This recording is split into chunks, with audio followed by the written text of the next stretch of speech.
We're back for another Embodied Love Lounge episode, and today we're going to talk about something that's maybe a little controversial. Maybe a little polarizing?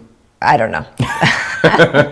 But we want to talk about it because, at least for me, I get aggravated with the topic of, being more feminine, less feminine, more masculine, less masculine. We need to be hyper-polarized. I think sometimes the polarization is actually part of the problem. And then also people are like, well, then if there's no polarization, there's no magnetism and there's no juiciness between people. They've lost that yum. So we're going to jump into that. I'd also say, too, that what you're irritated with isn't just the terms masculine, feminine. It's No. It's not like an ideological, no, you need to find the right lexical words to define this so that it's inclusive or whatever. It's more, I'm looking for all of us to feel more at home with who we are, more at home with how can we just be ourselves instead of some ideal of something. I think there's a lot of, in the landscape of polarity work, yes, there's a lot of ideology and there's not a lot of realism. There's a lot of odd practices that actually aren't that useful when it comes to real relational dynamics and actual sex. And the way I'm looking at this when we've spoken about it is really, how does a person feel their way to their essence, whatever you want to call it, as opposed to what they believe they should be, and then therefore doing practices that should further charge that one side of themselves, yes, and then hopefully find the other half. Well, I remember I have a lot of clients, women, who have come to me and they're like, I need to be more feminine. I'm not feminine enough. And trust me, this is a topic I've been looking at for decades because of this strange idea that I'm not feminine enough. I need to be more feminine.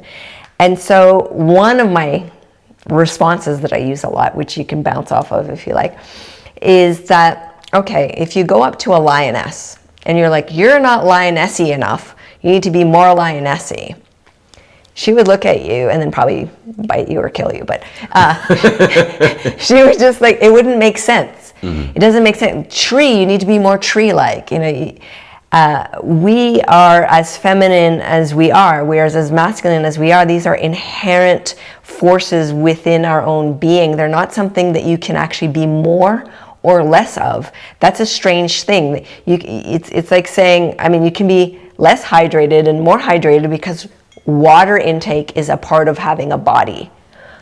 But there's other aspects of our being that are just inherent, and they don't become more or less with activities and time. It's just, how are we expressing it? Are we attuned to it? Are we aligned to it? Are we using our own language and words to allow that part of ourselves to come forward? And I'm also really tired of this idea that feminine is this dainty little thing over here that's receptive and it needs to be kept safe and coy. I'm like, a lioness is very feminine, but you also don't mess with her. And she is an incredible hunter, but a lot of the time she's just laying around sleeping. There's a character trait to this being. Being a human being also has particular elements to it. So you can tell it's a pet peeve. I'd love some thoughts from you on just this part, and then kind of move us into how is it not useful to think this way? And then what could we do? Because I think people know inherently what that means, but they have the wrong language, so they never can access it. Tell me what you mean by that last part. Well, when a person is saying, I need to be more feminine, I'm not feminine enough, in my understanding of what they're attempting to say to me is, I don't seem to have the capacity to really let something in, to really receive that thing, whether it's a compliment, yes, whether it's support, whether it is love, whether it is pleasure, or whatever it might be, that there's a little bit of inhibition or discomfort or just even disorientation on, well, how do I manage this sensation now that is going through me? But because there's not enough exploration of this element of the landscape, let's say, we don't have very good vocabulary. And because we don't have good vocabulary, then the thing we default to is the in vogue information, which is, oh, you're just not feminine enough. That's the problem. You need to become more feminine, and you're overly masculine. The problem with everyone is because everyone's in their masculine. What does that even mean to a person? Well, that's the thing. So it becomes more vocabulary. I think the first step in all of this, if we were to kind of go down an exploration, something that when we work with you is to get you in touch with your felt state. What are you actually feeling? Therefore, you're not going to end up choosing, okay, I'm this or I'm that, or I should be this or I should be that, or culture says this or that. Like, these are just thoughts and feelings, and feelings by more just concepts is what I mean. Thoughts and concepts. If we can then get your body to start feeling this, then it's going to be much easier to be able to align towards where you go. So that's the first step, I would say. So the whole conversation why we're doing this is that people are craving to literally feel more. They want to feel more turn on. They want to feel more when they're actually engaging with the person of their choice. They want to feel more even afterward and not kind of be left empty or depleted or shut down. They want to actually feel more enlivened. So I like that you start us off with this concept of feeling, but you're not just talking about emotion. You're talking sensorially as well. Yes, exactly. So the felt experience of being alive. So in this instant, it would be, maybe the body, the touch. Can your skin receive? Well, what this are is you going sensing? to do is going to allow you to actually feel when you have negative tension that you need to relieve, when you are feeling creative tension that you should actually grow and flourish, or if you're having, just plain out numbness, boredom, if you're not feeling much at all. And from this place, when then you can start to go towards a state of not just internal pleasure, but shared mutual pleasure, because ultimately, if you're doing this to have a relationship, then what do you do? And maybe we can discuss this a little bit more, because you said it's not being about being more feminine or more masculine, because you just are who you are. This, I would say, is that can you charge up that felt state? And therefore, in your essence, in one sense, maybe you could say you're more than that or less, but I'd be interested to hear maybe distinguish between those two. Well, I think first of all, for every human being that exists, there is a version of a human being that is unique. Yes. Therefore, we cannot quantify what is feminine and masculine as a specific number, because each human is so unique, and the combination of both the capacity to receive and feel and experience while also taking action and having good boundaries and communication, like those facets of being human, they vary with all of us, and we can all learn how to do it better. But there's natural tendencies. There's some of us that have a more breathy voice. There's some of us that have more like a growly voice, and we can't really change that. Now, is the breathy voice more feminine? Is the growly voice more masculine? It's a bit like the concept yin and yang. When I studied Taoism a lot in the Taoist practice, yin and yang only exists in relation to each other. If one doesn't exist, the other doesn't. So they need each other to exist. It's a dynamic existence, and it changes all the time. So for example, Vancouver, the city, is yin in comparison to New York City. But when then you compare Vancouver to Hawaii, it is yang in comparison to how yin Hawaii is. So again, it's a dynamic relationship. It depends how you're moving. So myself as a woman, around certain types of people, there's a softening, there's a greater receptivity, a natural kind of way of I will follow more easily. But around other types of people, I'm very intense, and I am the one that's leading and creating the boundaries and making the suggestions. That form of dynamism is healthy, it's good. It doesn't make me less or more. What we're needing to learn, instead of fabricating this scale, is what's true and natural here, and then what's needed in a moment. So maybe what's needed in a moment, say you're really wanting to take leadership in the bedroom, and I'm like somehow like not receiving any leadership, and I'm kind of bumping up against it. What's needed there is, people say, oh, you need to be more feminine. No, what's needed there is, I'm already very feminine. I'm also very intensely masculine. But what's needed there is, am I feeling him Am I receiving him? Maybe you're not feeling seen, you're not feeling felt by me.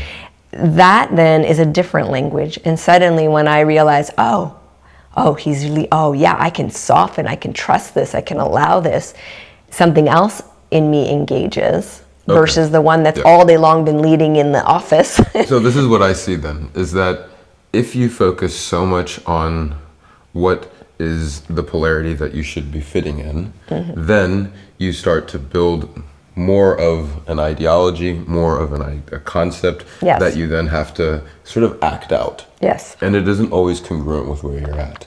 Versus magnetism, you're just building up a charge that creates more magnetism. A magnet doesn't become more of a magnet by trying to have more of a north pole or more of a south pole.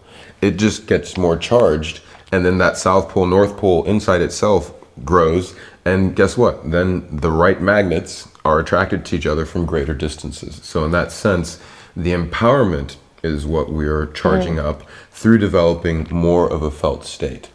I love that you said that too, because many, many years ago, I sat with someone who had trained very deeply in the Kabbalistic understanding of life, and was sharing that the men and the women have different teachings in this lineage. And she said, there's the way that the men learn how to manifest in the world, which is often like getting out there and putting their word out there and taking action and making something happen. But she said with the women, what they understood about how they manifest is they feel very deeply in themselves, enter that felt state of that thing being true, and suddenly that thing is like pulled toward them. So there's a strong magnetic. Now they're both manifesting. Yes. They're both creating. So in that lineage, there's a different orientation. And I don't know that it's right or wrong or up or down or anything like that. It's just ideas that we get to play with. Well, this is the part that then brings it back to the embodiment.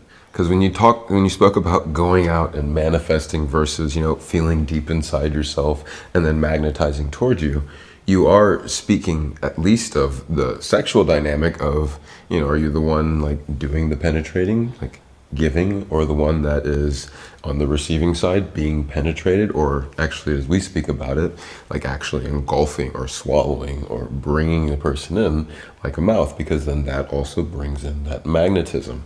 So we tie it back to these body practices, and where I would say that I see most of the work being done, because at the end of the day, again, like I said, I look at those who do certain practices, the proof's in the pudding.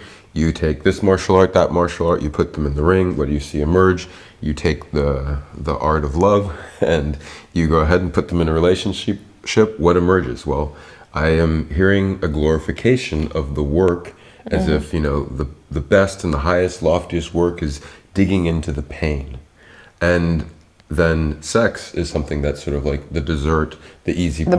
The bonus afterwards. Or the makeup sex. Precisely. Yeah. Whereas when you have what I would imagine once you've done the work, or as you're doing the work, you are optimizing towards, the goal. You're optimizing towards, and if you don't like the word goal, you're optimizing towards mutual pleasure. You're optimizing to a relationship that lifts the both of you up. And you might say, well, that's the healthy expression of polarity. But then my question is, do the practices that are actually going to generate the pleasure in the bedroom, not as dessert, because then that is going to be the fuel and the power for better communication and intimacy.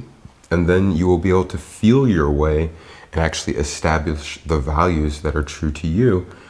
Whereas when I look at a lot of polarity practices, it is kind of mindfulness, internal meditations. There's also a lot of kind of role play between people, and then you're trying to live out this value, and then at the very end you hope that the work is done here, and then if there's enough time, the pleasure is over there. And so you have a very different kind of approach, and what I frankly see is that one leads to having more languaging around suffering versus to explain it, which is a great diagnostic tool. But if you really want to actually step into mutual pleasure, then that is what you start to practice and allow that to fuel the rest. Because a sports team, if all they're doing is doing the work of, all the times that they've lost and figuring out like all the bad stuff, but they're not actually winning, they're not actually like scoring points, then they're not succeeding. Yeah. Well, in hearing these things that you've just explained, and you're bringing it back to, you know, the art of lovemaking, and I think also another thing in the polarity movement is you need to work on the problems in order to be able to have the sexy, hot sex. Yes. That's usually the thing. And what we have noticed is sometimes the more that you stay in the mind and kind of go around in circles and then avoid feeling the real feelings underneath the feelings, and you're not actually coming together and creating natural feeling of security because you're moving away from each other and you're shutting down your heart, you're turning your body away. We see this all the time when we work with clients. Sometimes they'll even come on camera and there'll be one all happy to be there and the other one's kind of like turned away and contracted and not even really wanting to be there.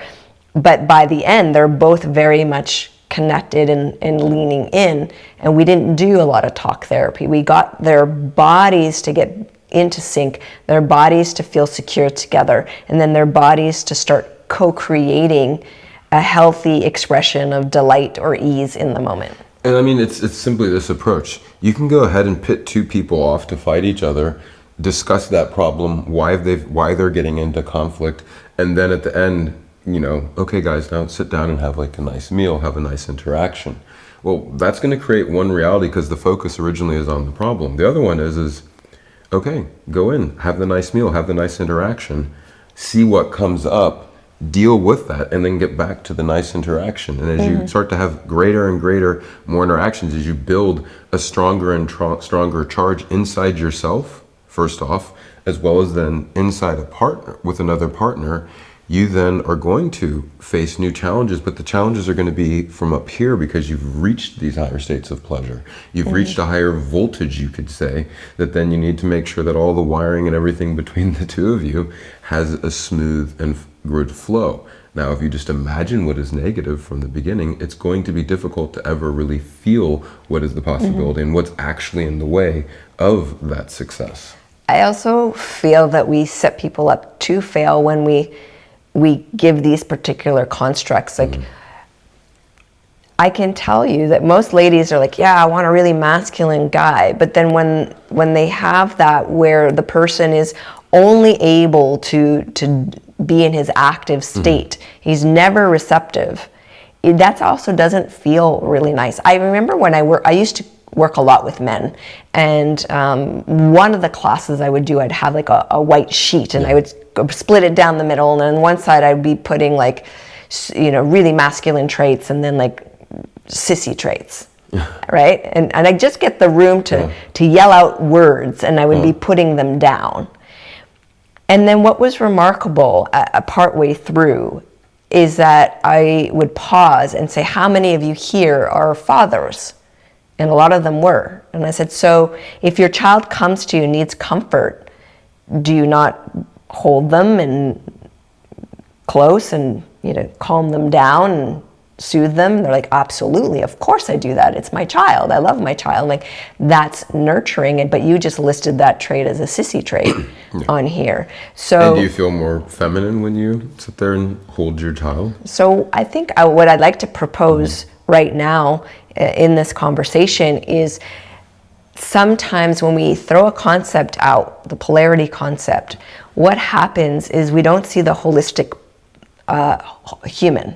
We start to really create these strange things where this is only allowed here and this is only allowed there. Well, things can become rather dogmatic. And this is the other piece that I also look at as the proof is in the pudding here, is that so many times those that are in search of, you know, really trying to find their polarity and being able to figure out, you know, how can they like really be in their masculine, how can they be in their feminine, when the right time is, and then hopefully you find that right type of in yourself and then you match up perfectly with the other person, is one, where does the relationship evolve?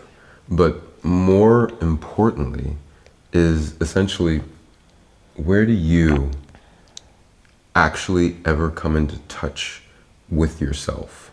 where do you truly begin to simply feel and experience? And what I want to do in the second part is talk about, well, how does one build that charge? Because that's how you will then naturally begin to just embody, step into, and attract that which matches you.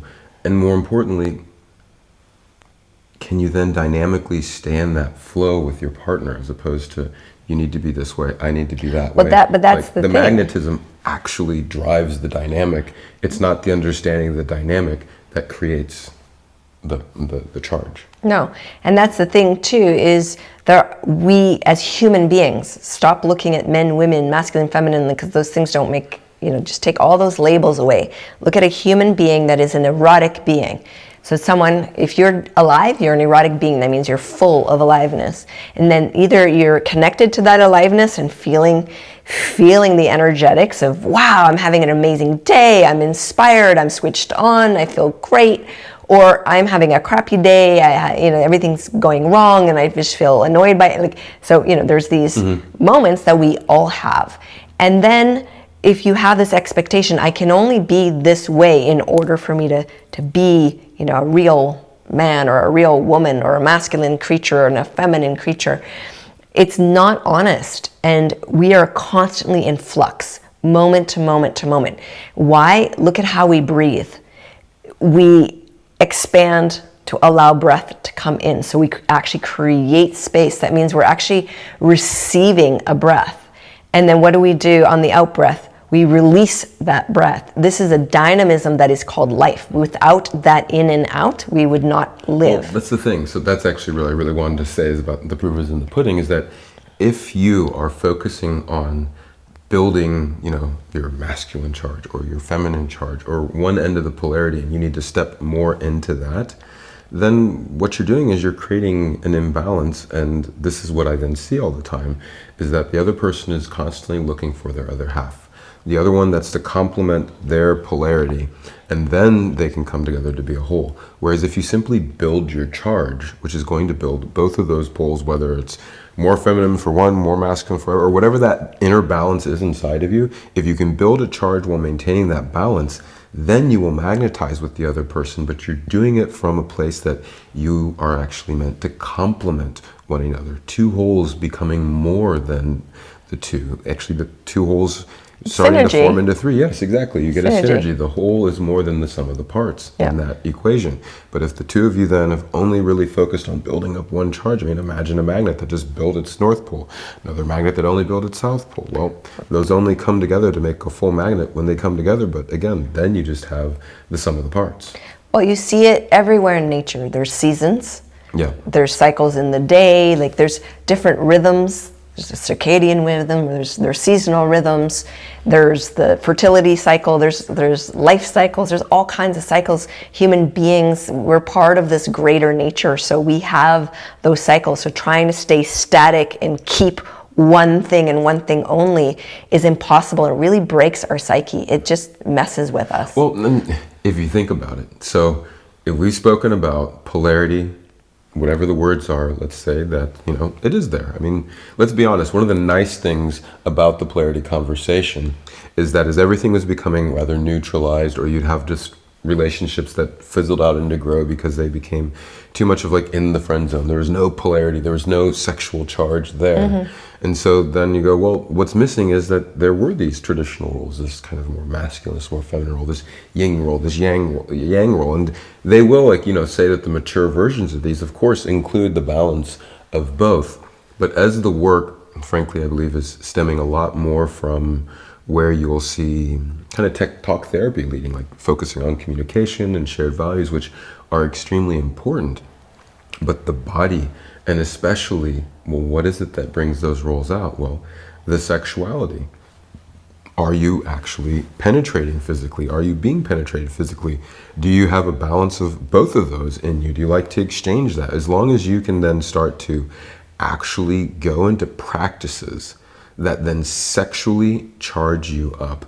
And by sex, I don't mean just, going through and having penetrative sex. So that I think is definitely an underemphasized embodied practice between couples, is that you do these things And that's what I want to talk about in this next portion when we jump over is how do we actually charge things up sexually to then from that felt state keep us in alignment with our essence, and not from a rigid standpoint, but from a dynamic one where two couples, like a couple, you know, or a throuple or whatever it might be, or even just you with yourself, are from a felt state evolving, being dynamic, figuring out where you are, communicating with that power, and then also establishing what are those values by which you then express your boundaries, your desires, and your curiosities.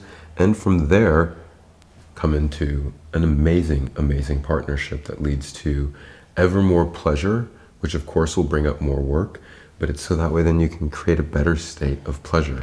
Well, I want to finish the public part with something from my bestie, who she once told me, she says, well, I don't do relationships unless it's an 80-20 rule. And I said, what do you mean by that? She goes, it has to be 80% fun and good and awesome, and then 20% work. When it goes even to 70-30, I start to a little flags go up. And so 50-50, really bad. And then the opposite, this is like a disaster.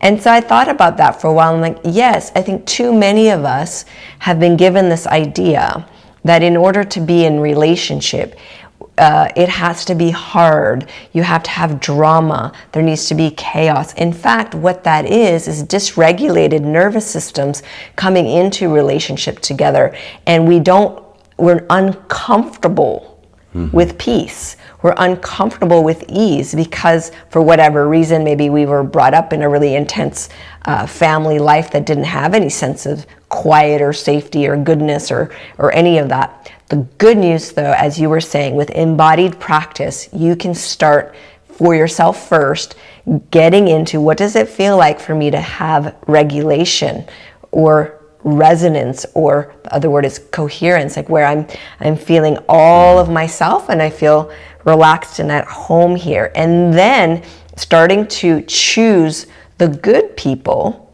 the ones who are also regulated, where you can kind of interact and start to feel, oh, here I got a little bit off my center, but they gave me some good reflection. So now my center is a bit more strong so that the next time I engage, okay, here's what that is. And then there's fluidity and flexibility and strength that can develop. But when we allow the fantasy of dysregulated nervous systems as leading the way of humanity, of relationship, I'm not interested in that. Well, essentially then you would be jumping into relationships that are just either reinforcing the trauma, lighting up your own wounds, and then calling it chemistry. And someone might argue with us and say, well, if you build up the sexual charge, how can you trust it? Because it's just going to lead you, it always leads me to like the same bad person or the wrong partner there, and I end up getting like some form of abuse or just something that doesn't go well, and they get led astray.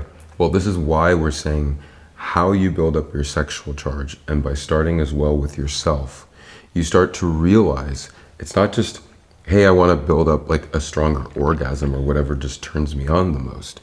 It's actually becoming present with what is there through a felt state, not presence like I'm going to do some eye gazing, but through a felt state, be able to address any pain, any numbness that you have, to be able to release that, whether it's a psychological pain or a physical one, fear, anxiety. We talk about these quite a lot. And can we then switch them into then the positive and grow that state to, like you said, the 80-20% versus where we see a lot of times people living, and it seems like the 90% work, 10% maybe fun. Maybe fun, or like the fun comes from having gone through the fight. Yeah. And so moving away from having the wounds lit up and being led to that because of the chemistry and sexual charge that you feel, either through kind of abstaining from it or just binging on it, but instead of having be a part of your regulated system and allowing pleasure to assume its original role of a compass towards health, not just physically, which is a whole other conversation, but also relationally. Well, I think this is a good place to bump over. If you're not aware that we have the explicit side to this podcast, we do. You can find out more at embodiedlove.love and upgrade there. But on that side, we get more into the how-tos, very juicy stories. There's also an explicit audio that usually matches Here we the talk topic. a little bit more about the what and the why. Yeah, so that's what we're about to do right now. Jump into the how-to and then do a little explicit recording, maybe? There you go. We don't always do them on the same day. And sometimes we do the recording before we do the podcast. So you can figure out which one happened for this one. Yeah, exactly. To join us for the complete and explicit version of this podcast, just simply upgrade your membership and you'll get instant access.